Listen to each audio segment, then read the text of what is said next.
इसमें 25 तारीख की देर सायंस कंट्रोल रूम में सूचना प्राप्त हुई थी कि एक बड़ो वाला में एक नाला है जो फॉरेस्ट से लगा हुआ, वहां पर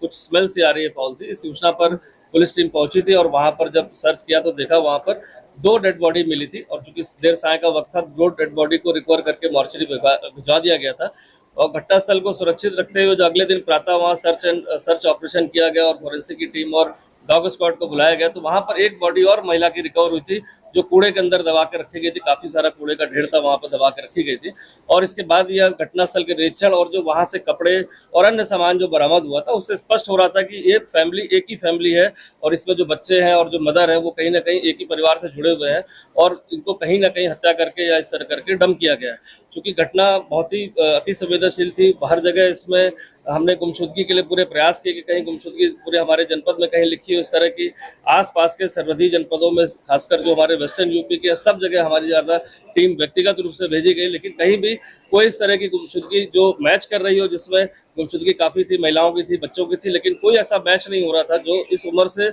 मेल खा रहा हो। इसके बाद हमारे द्वारा जो है वहां पर जब घटनास्थल का बारीकी का निरीक्षण किया गया तो वहां पर एक रोडवेज बस का एक टिकट मिला था जो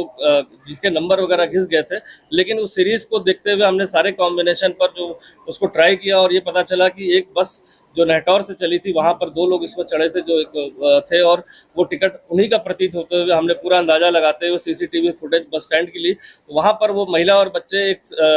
संदिग्ध मोटरसाइकिल पर बैठ के जाते दिखाई दिए रात्रि में 10:30 बजे के करीब। जो उससे ऐसा क्लियर हो गया था कि इनको कहीं ना कहीं कोई मोटरसाइकिल पर बैठा के ले गया।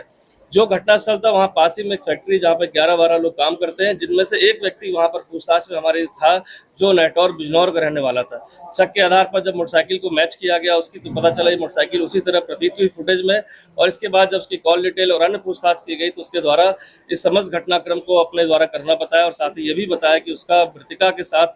काफी समय से संबंध था और उसका एक बच्चा भी अभी जो हुआ है रिसेंटली। और साथ ही साथ मृतिका चूंकि विडो है, उसने तलाक दे रखा है, वो बार बार उससे जिद कर रही थी देहरादून में अपने साथ रखने के लिए और साथ ही साथ खर्चे के लिए पैसे भी मांग रही थी, जिससे परेशान होकर वो काफी परेशान था। जिसमें जो मुल्जिम का नाम इसमें हसीन आया जो रहने वाला नेहटौर का ही है। और जब मृतका अपने बच्चों के साथ बस से पहुंची तो उसके दिमाग में था कि ये जो घटनास्थल है वहां पर सुनसान रहता है, 7-7:30 बजे के बाद वहां कोई एक्टिविटी नहीं रहती है। एक नाला है जहां पर बरसाती नाला है जो बरसात में बहता है, तो उसको लग रहा था डेड बॉडी को अगर यहाँ छिपा देते हैं तो बरसात में वो कहीं ना कहीं बॉडी बह जाएगी और पता नहीं चलेगा। तो देर रात्रि उसको वहां बुलाकर जब वो मोटरसाइकिल से लेकर आया तो उसने मृतका को बहाने से उसका गला दबा दिया और साथ ही 2 बच्चों का भी सोते में गला दबा के और समस्त घटनाक्रम को छुपाने के लिए उसके सामान को विभिन्न जगहों पर जंगलों में फेंका, दाएं बाएं कूड़े में दबा दिया। साथ ही साथ बॉडी भी इस तरह से दबा दी गई अंदर और ऊपर फोम रख दिया गया जिससे कि बॉडी की स्मेल ना आए